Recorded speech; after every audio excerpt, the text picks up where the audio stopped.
চলো হুদুর, বাবা খবর পাঠিয়েছেন তার শরীরটা নাকি ভীষণ খারাপ করেছে। শিগগিরই চলো। যাচ্ছি বাবা, যাচ্ছি। যত দ্রুত সম্ভব যাওয়ার চেষ্টা করছি। তাড়াতাড়ি যেয়ে আমাদের গাড়ি ধরতে হবে।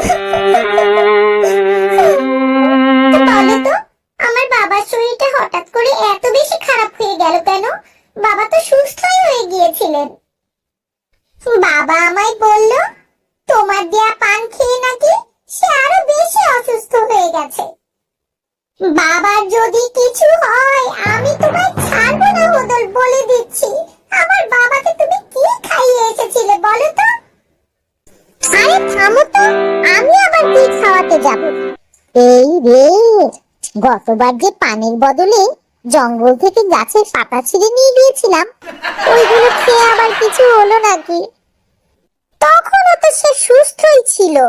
দুখানা মিষ্টিও তো নিয়ে গিয়েছিলাম, তাও তো খেয়েছে মনে হয়। এই তুমি বিড়বিড় করে কি বলছো বলো তো? আমার সামনে খবরদার তুমি বিড়বিড় করবে না বলে। আচ্ছা টুকটুকি, বাবার প্রবলেমটা কি আমায় খুলে বলো তো, একটু বোঝার চেষ্টা করি। আসলে ওনার গন্ডগোলটা কোথায়, পেটে নাকি মাথায়? খবরদার হুদুল, আমার বাবাকে নিয়ে একটি বাজে কথাও তুমি বলবে না বলে দিচ্ছি। খবরদার। ওই তো গাড়ি চলে এসেছে। হয়েছে হয়েছে, এবার থামো, চলো তো দেখি। ওই বেটা হদল, বেটা ভূত হদল পেঁচাটা আবার এসেছে বাড়ি। পেঁচা মুখটা আবার এসেছে। পান খাওয়ানোর নাম করে জঙ্গলের কি সব পাতা আমায় খাইয়ে গেছে। বেটা হদল, আমি এর প্রতিশোধ যদি এবার না নিয়েছি, আমি ওকে মেরেই ফেলবো এবার। সালামু আলাইকুম বাবা, কেমন আছেন? শরীরটা কি খুব বেশি খারাপ করেছে আব্বা? শরীর তো বাবা খানিকটা খারাপ করেছিলই, তোমাদের দেখে মনটা ভীষণ ভালো হয়ে গেছে।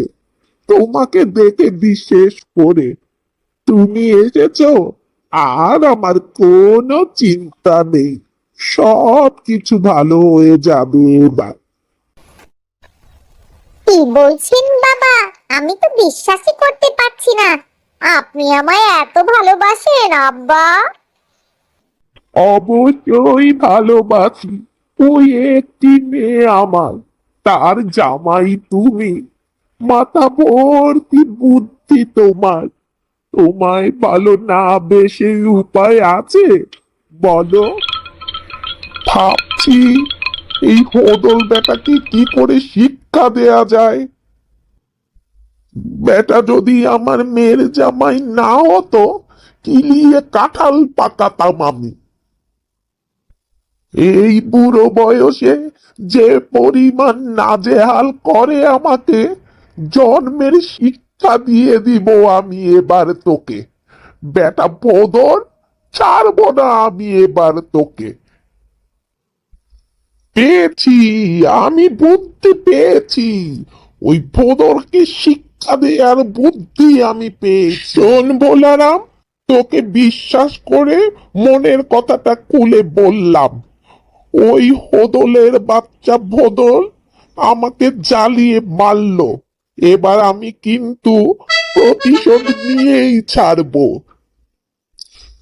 আমার হয়ে তুই বাবা কাজটা করে দিবি। ওকে এবার ন্যাড়াবেল করে দিবি। চুল যেন মাথায় একটিও না থাকে। ভুলিয়ে বালিয়ে যেভাবেই পারিস ওকে ন্যাড়াবেল করে দিবি। এ তো আমার 2 আঙ্গুলের কাজ বাবু। আপনি একেবারেই চিন্তা করবেন না। বলারাম খুব নিখুঁত ভাবে মানুষকে ন্যাড়াবেল করতে পারে।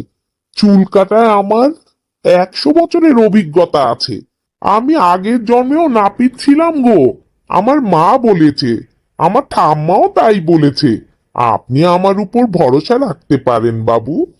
কি গো ভোলারাম কাকা, তুমি আমায় এখানে ডেকে এনেছো কেন? আমি কি তোমায় চুল কাটাবো কিছু বলেছি নাকি?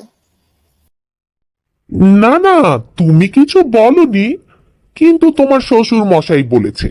বাবু বলেছে, বাবুর একমাত্র মেয়ের জামাই তুমি। কি বিচ্ছিরি করে চুল রেখেছো বলো তো? এত বড় বড় চুল কারো হয়? কেটে ছেটে সুন্দর করে তোমাকে নায়ক শাকিব খানের মতো যেন দেখতে লাগে তেমন কি বানিয়ে দিতে বলেছে।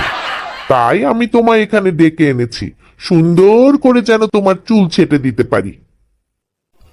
ওমা তাই বুঝি?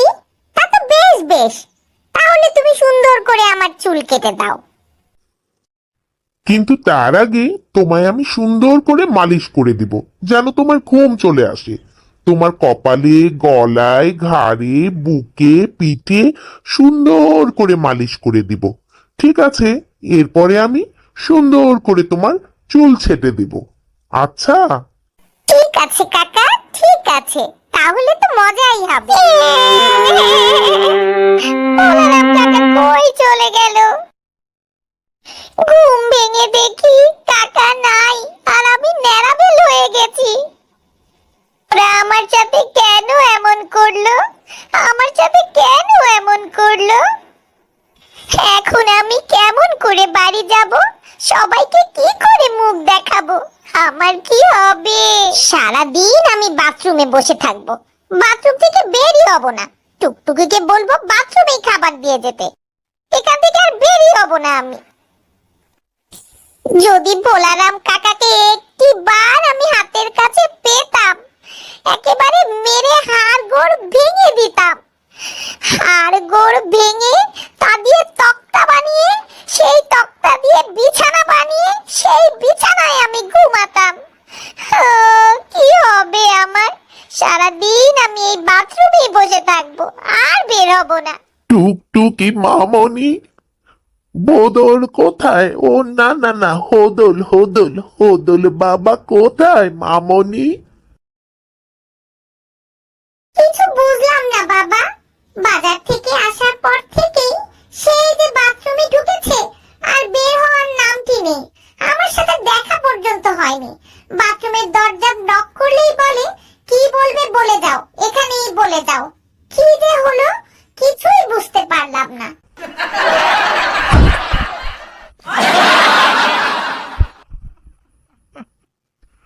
ও কিছু নয় মামনি, ঠিক হয়ে যাবে। ওই একটু আর কি, বয়সের দোষ আর কি, ঠিক হয়ে যাবে সব কিছু। তুমি কিচ্ছুটি ভেবো না মামনি, তুমি খেয়ে নাও, খেয়ে দে শুয়ে পড়ো। আজ বড় শান্তি পাচ্ছি মনে, আমার খুব ভালো ঘুম হবে।